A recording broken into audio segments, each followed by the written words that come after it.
Hello everyone. In this lecture, we will talk about how the aggregate demand and aggregate supply model applies to real macroeconomic issues. This model provides a powerful framework for understanding inflation, unemployment, economic fluctuation, and government policy. The aggregate demand and aggregate supply model is one of the most valuable tools in macroeconomics because it helps us explain why economies expand during booms and contract during recessions. It allows us to identify the causes of inflation by showing whether the prices are rising due to strong demand or higher production costs.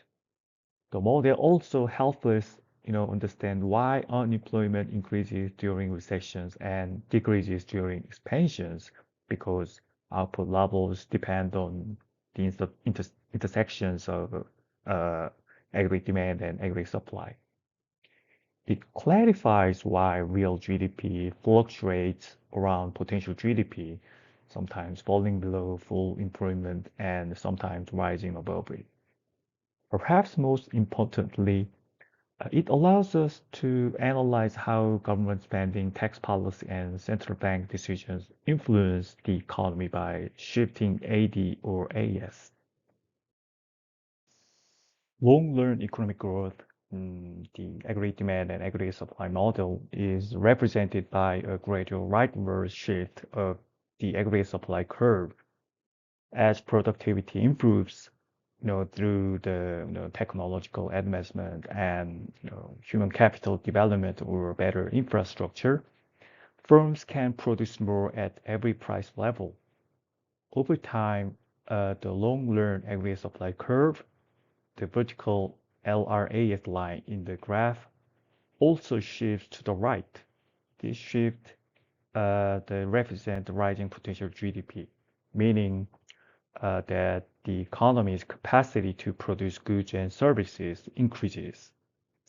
A rightward movement of LRAS reflects, long-term improvements in living standards because it shows that the economy can sustainably generate high levels of real GDP. The business cycle refers to the recurring patterns of economic expansion and economic contraction. In the aggregate demand and aggregate supply framework, the economy naturally, moves around its long-term equilibrium, sometimes producing below potential GDP and sometimes moving above it. According to Keynesian thinking, aggregate demand is not stable. It can change, unexpectedly due to shift in household confidence, investment behavior, government policy, or external shocks.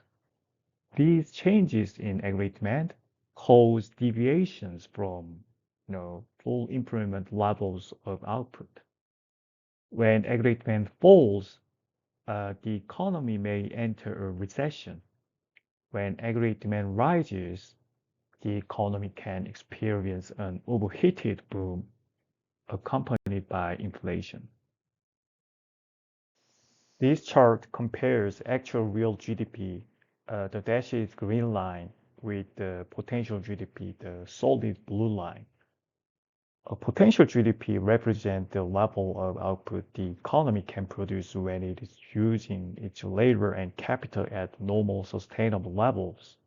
Whenever the dashed line falls below the solid line, the economy is producing less than it is capable of, and this situation is called a recessionary gap.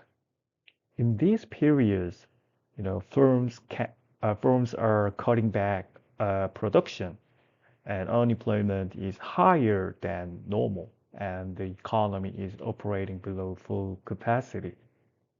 You can see examples of this in the shaded recession periods. On the other hand, when the dashed line rises above the solid potential GDP line, the, the, the, the economy is temporarily producing more than its sustainable capacity. This is known as an inflationary gap.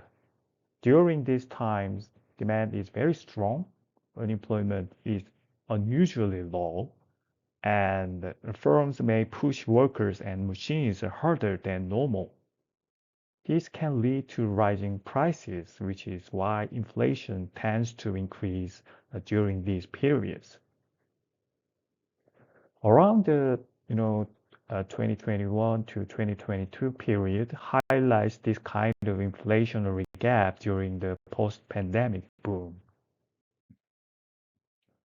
The right plot illustrates how the distance between, equilibrium output and the vertical LRAS line tells us whether the economy is in recession or closer to full employment. When equilibrium output is far to the left of potential GDP, as shown by the point E0 at output Y0, the economy is significantly below full employment and likely experiencing a recession. When equilibrium output lies closer to the potential GDP line, as shown by the point E1 at output Y1, unemployment is lower and the economy is performing more strongly. The aggregate demand and aggregate supply model helps us visualize how severe a recession is by looking at how far the economy has moved away from potential GDP. To apply the aggregate demand and aggregate supply model to unemployment, we need to recall that unemployment has two components.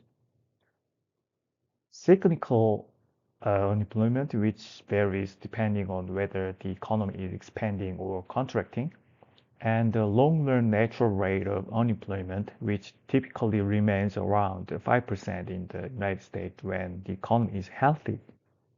In the ADAS diagram, cyclical unemployment appears when the output is below potential GDP.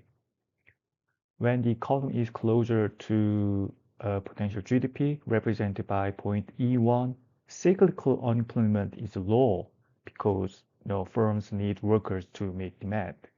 When output is far below potential GDP, as at point E0, cyclical unemployment rises because the firms cut back on production and lay off workers. Inflation tends to fluctuate over the business cycle.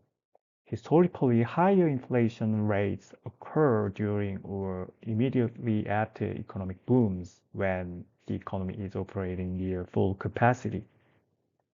Conversely, inflation rates usually decline during recessions when weak demand places downward pressure on prices. The aggregate demand and aggregate supply model explains two major causes of inflation. Demand pull inflation occurs when aggregate demand keeps shifting rightward even though the economy is already near potential GDP. The steep portion of the aggregate supply curve means higher demand leads to primary to the higher prices rather than the higher output. The cost push inflation happens when the cost of inputs rises across the economy, such as energy prices or labor cost, shifting the AS curve left and causing higher prices along with reduced output. This graph shows the history of US inflation using CPI. You can see that inflation spikes at several points, and each spike reflects a different type of shock. The two large peaks in the 1970s correspond to major oil crises. The oil prices surged, the cost of producing almost everything increased, which pushed the aggregate supply curve to the left. This kind of inflation is called cost push inflation because higher production costs drive prices up across the economy. More recently, the sharp increase in inflation around 2021 and 2022 reflects something different. As the economy reopened after pandemic, households had extra savings, stimulus payments, and strong demand for goods and services. At the same time, supply chains were still recovering because the spending rose faster than the economy's ability to produce. The aggregate demand curve shifts to the right. This creates the demand pull inflation, where strong consumer demand pushes prices upward. Okay, so this is an example of cost push inflation. When key inputs such as oil, energy, or labor become more expensive, firms face higher production costs. The short-run aggregate supply curve shifts leftward, reducing real GDP and pushing the price level higher. In the graph, the economy moves from the original equilibrium E0 at the price level P0 to a new equilibrium E1 at the higher price level P1 and lower output Y1. Oil shocks in the 1970s are the classic real-world example, when rising energy prices caused the inflation to spike while output fell. This right graph shows how demand pull inflation can occur. Suppose aggregate supply remains fixed in the short run. When the government sends a stimulus check, expands unemployment benefits, and increases spending, as occurred during and after the pandemic, household incomes rise and the spending increases. This causes the aggregate demand curve to shift to the right if this happens when the economy is already near potential GDP. And the increase in demand leads mostly to higher prices. The new equilibrium occurs at a higher price level because firms cannot expand, output much further without driving up costs. Government and central bank policies directly affect the aggregate demand curve. When the government increases spending, total demand in the economy rises, shifting aggregate demand curve to the right. When government spending falls, aggregate demand shifts to the left. Tax policy also affect aggregate demand, and the tax cuts for household increase the disposable income and lead to higher consumption, while tax increases reduce consumption. For businesses, the lower corporate tax rates or targeted investment tax incentives can increase investment spending. The central bank or Federal Reserve in the United States influences the economy through interest rate. The lower interest rates encourage the borrowing and increase consumption and investment, while higher interest rates have the opposite effect by making borrowing more expensive. The right graph illustrates how expansionary or contractionary policy works. For example, when the Federal Reserve raises the federal interest rate, borrowing becomes more expensive for households and businesses. As consumers reduce, borrowing for homes or cars, and firms cut back on investment in machinery or buildings, aggregate demand decreases. This causes the aggregate demand curve to the shift from the 81 to 80, lowering output and reducing inflationary pressure.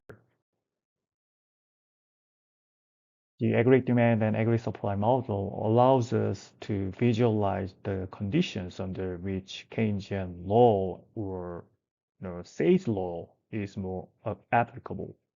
By dividing the short-run aggregate supply curve into different areas, we can diagnose how the economy will respond to changes in aggregate demand.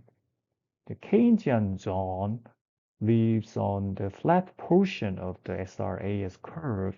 The intermediate zone lies in the upward sloping middle portion, and the neoclassical zone lies in the steep section near potential GDP. The Keynesian zone, the economy operates far below potential GDP, and the SRAS curve is nearly flat because so many resources, including labor, are underutilized, firms can increase output without significant upward pressure on prices.